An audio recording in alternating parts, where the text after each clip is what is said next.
Aujourd'hui, Daniel, je vais vous parler bien sûr de la chemise du DRH d'Air France qui a traumatisé la France entière et surclassé en termes de visibilité médiatique la totalité des collections présentées pendant la Fashion Week parisienne. Même celle de BHL n'a jamais eu droit à une telle couverture en plusieurs décennies de participation au plus grand bouleversement géopolitique que le monde ait connu. Il y a quelques semaines, les médias français étaient complètement passés à côté de la photo du petit Aylan échoué sur la plage et s'étaient rattrapés de justesse le lendemain.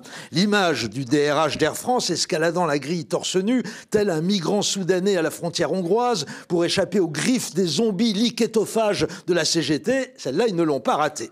L'échauffourée a eu lieu lundi matin et le soir même, le 20h de France 2 faisait l'ouverture dessus, reléguant les suites des intempéries sur la Côte d'Azur en deuxième position. Et je peux vous dire que pour la rédaction du 20h de France 2, ça a dû être un déchirement. Les intempéries, c'est sacré. Mais moi, je me suis intéressé au 20h du lendemain, celui du mardi 6 octobre, car entre-temps, une partie de la presse étrangère, c'est-à-dire grosso modo une poignée de quotidiens ou de magazines ultra-libéraux anglo-saxons genre Financial Times ou The Economist, avait rendu compte de cette monstrueuse agression avec la délectation francophile que je vous laisse imaginer. Ce qui avait largement contribué à désinhiber nos dirigeants dans leur réaction, pour ne pas dire dans leur surréaction.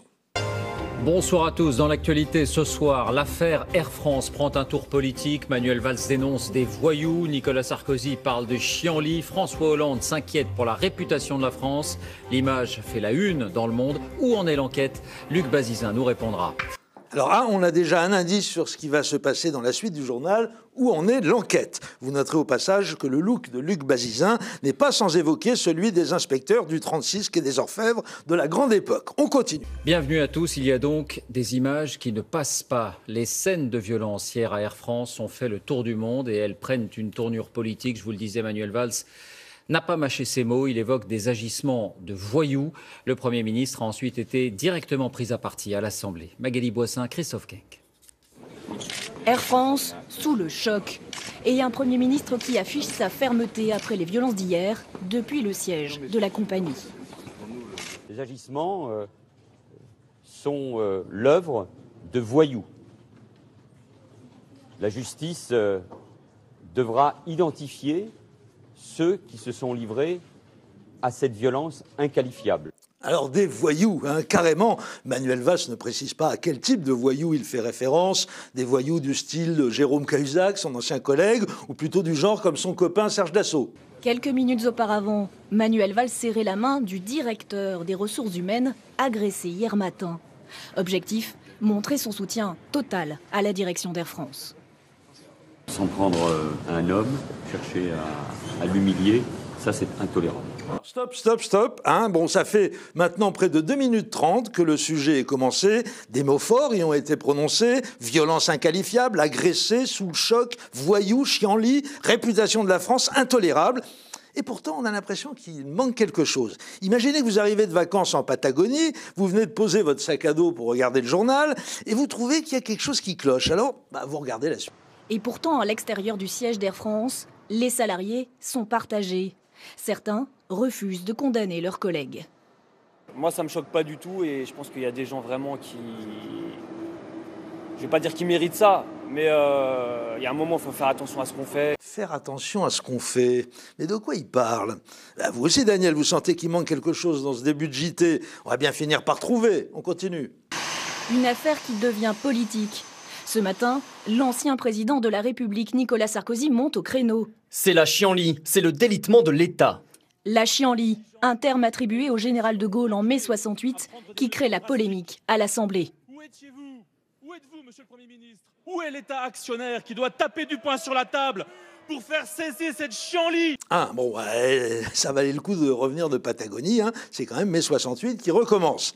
Je vous le confirme, Daniel, ça fait 3 minutes 30 maintenant que le 20h est commencé et toujours pas un mot du présentateur ou de ses reporters sur ce qui est quand même à l'origine de cette chienlit, l'annonce des 2900 suppressions de postes décidées par la direction d'Air France. Et tout au long des 9 minutes que le JT va consacrer à l'affaire, il n'y sera pas fait la moindre allusion, pas plus qu'à l'information sortie par le Canard enchaîné du lendemain, mais dont disposent déjà les rédactions le mardi soir, à savoir qu'un plan social supplémentaire de 5000 suppressions de postes est prévu dans la foulée par la direction de la compagnie. Pas un mot, par contre, on a eu droit à ça. Premier acte, selon un des participants, certains syndicats font tout pour échauffer les esprits.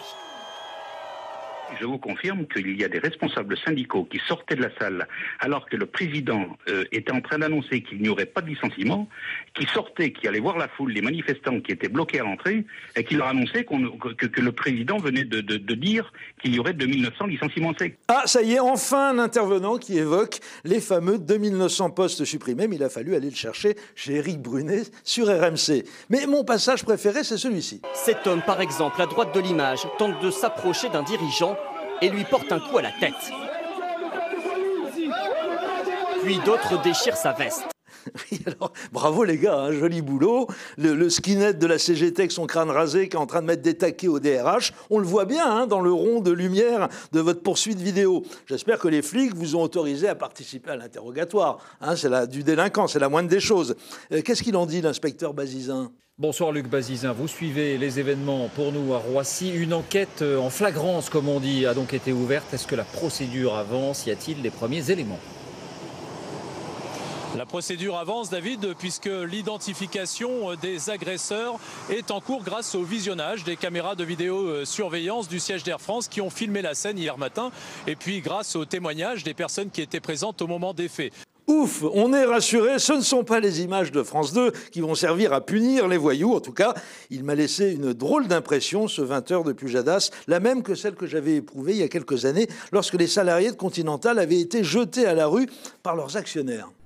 Bonsoir Xavier Mathieu, vous êtes le délégué CGT de Continental à Clairoy. On comprend bien sûr votre désarroi, mais est-ce que ça ne va pas trop loin? Est-ce que vous regrettez ces violences? Vous plaisantez, j'espère? Non, monsieur Mathieu, on ne plaisante pas avec les voyous et la chienlit. Eh oui, les années passent, Pujadas reste. Merci Didier. Dans une seconde, le bombardement par l'aviation américaine de l'hôpital de Kunduz, 22 morts. Vous en avez peu entendu parler dans les médias français, mais bien davantage dans les médias américains. À tout de suite.